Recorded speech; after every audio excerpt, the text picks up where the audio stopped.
Bom dia da Bloomberg em São Paulo, eu sou Carolina Matos. Os investidores do mercado brasileiro começam o dia de olho no cenário externo. Na Europa, resultados trimestrais de empresas acima das estimativas ajudam a impulsionar as bolsas, apesar do prejuízo da ArcelorMittal. À meia hora do início dos negócios com ações no Brasil, o Ibovespa Futuro está em 53.900 pontos. Eu converso agora com Rodrigo Menon, sócio da Beta Advisors. Rodrigo, muito obrigada por sua presença aqui conosco. O senhor acredita que esses balanços na Europa devem ter força para segurar um bom desempenho das bolsas mundiais, inclusive do Ibovespa, que ontem aí saiu da maior pontuação em 11 meses? Nós acreditamos que sim. Tanto na Europa quanto nos Estados Unidos, os balanços vêm surpreendendo. No caso dos Estados Unidos, mais da metade das empresas do S&P já divulgaram os balanços e 75% das empresas divulgaram um balanço com resultado superior à expectativa do mercado. E na Europa, a tendência é a mesma. Mas esse fôlego pode ser de curto prazo? Olha, na verdade, as últimas 2 semanas vem mostrando que é um fôlego até considerável, mas com certeza essa onda de otimismo pode virar a qualquer momento. Os dados sobre a economia real ainda são muito divergentes.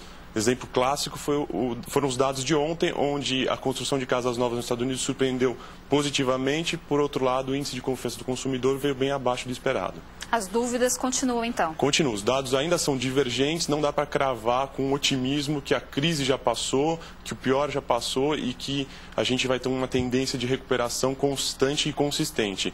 Essa onda de otimismo pode virar a qualquer momento. A situação na Europa é mais preocupante que em outras regiões do mundo? Sem dúvida. A Europa, em virtude de todos os dados já divulgados, está sinalizando uma recuperação mais lenta do que o próprio Estados Unidos, né? Na verdade, a economia europeia foi muito mais afetada do que o próprio Estados Unidos. E no Brasil?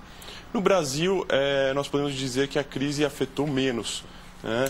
Acho que o Brasil já estava mais preparado e acostumado com crises e a economia real acabou mostrando uma recuperação mais rápida. Aqui a gente vê a Bolsa na máxima dos últimos 11 meses, voltou ao patamar de 1º de setembro, que foi o período pré-quebra da Lehman Brothers.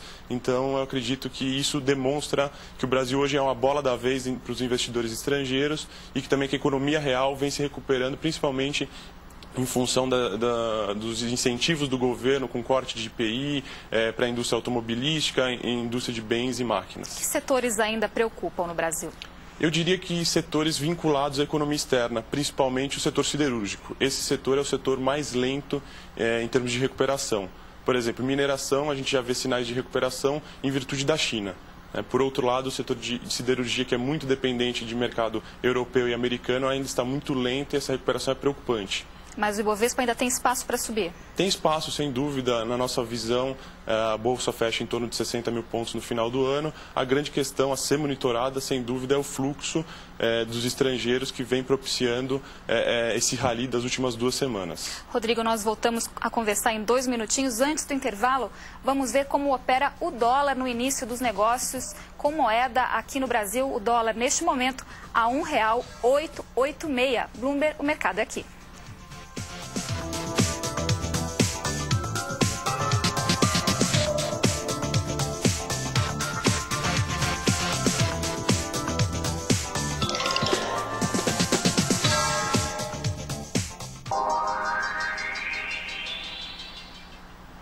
O Ibovespa segue perto dos 55 mil pontos e acumula alta de 45% no ano. Em julho, até o dia 24, a Bolsa Brasileira teve entrada líquida de R$ 1 bilhão e 600 milhões de reais em aplicações de estrangeiros.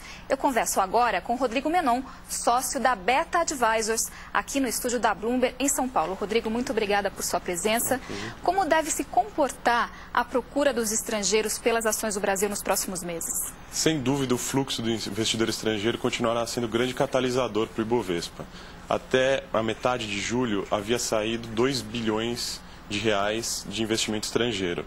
A bolsa estava negativa no mês. Esse fluxo, conforme você comentou agora, virou, hoje já é positivo em 1,6% e a bolsa sobe 6% no mês, 45% no ano e 80% em dólar. Ou seja, o fluxo estrangeiro continua comandando a bolsa nesse primeiro semestre, nesses primeiros 7 meses do ano, sem dúvida. O que mudou nessas últimas semanas? Olha, os resultados corporativos, sem dúvida, foram os grandes responsáveis por essa onda de otimismo. O sentimento que o pior já passou é cada vez mais forte. Só que, conforme nós comentamos, os dados ainda são divergentes. Ontem, os dados das casas novas vieram muito positivos e o índice de confiança do consumidor bem abaixo. Hoje, o resultado da ArcelorMittal na Europa veio muito ruim. Por outro lado, outros resultados corporativos vêm surpreendendo. 75% das empresas que divulgaram o resultado no mercado americano vieram com resultado acima do esperado. Ou seja, esses são os grandes catalisadores para o mercado hoje em dia. Mas, pelo que o senhor comenta, então, o humor pode mudar a qualquer momento. Sem dúvida. Eu ainda ressaltaria que a China é um grande componente a ser avaliado. O governo chinês declarou na segunda-feira que os estímulos ainda é prematuro para cessar esses estímulos fiscais e econômicos para as economias, e isso foi o grande catalisador para o PIB do segundo trimestre chinês ter subido 8% acima das expectativas do mercado. Então a China, principalmente para o Brasil e para as commodities, ou seja, para o Brasil, a Bolsa Brasileira, que 60% é em relação a commodities, é um grande catalisador para a Bolsa continuar subindo, além do investidor estrangeiro, desse fluxo que é importantíssimo ser monitorado.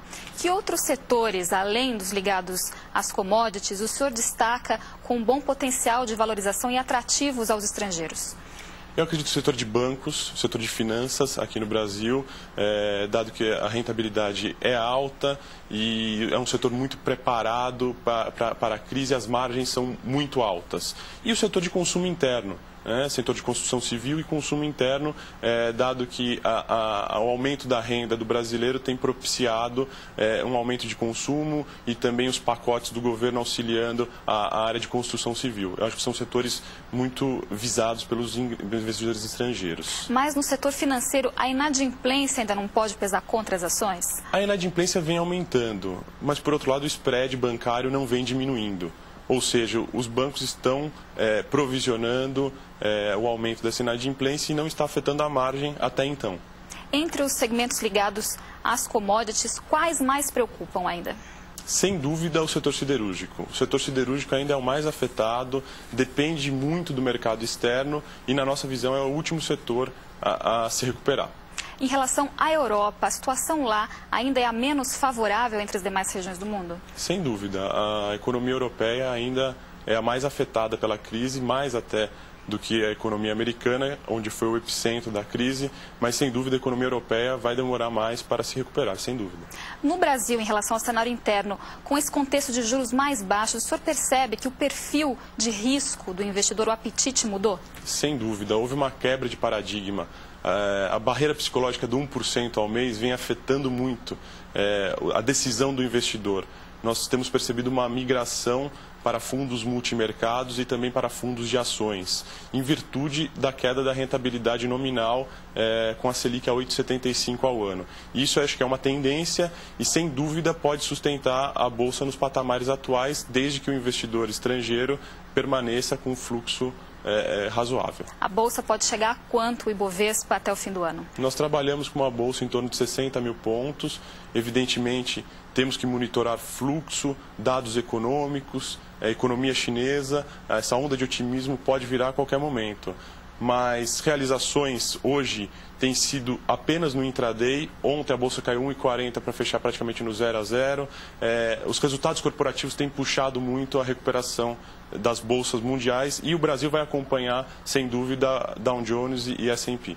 O cenário de juros baixos no Brasil veio para ficar? Sem dúvida. A inflação está controlada, a atividade cresce, mas há uma necessidade de manutenção dos juros nesse patamar para uma recuperação mais rápida da economia. Nós trabalhamos com uma Selic de 8,75 no final de 2009 e 9,25 para o final do ano que vem. Eu agradeço mais uma vez sua presença aqui conosco no estúdio da Bloomberg em São Paulo. Você fica agora com outras notícias e entrevistas que mexem com os mercados. Bloomberg, o mercado é aqui.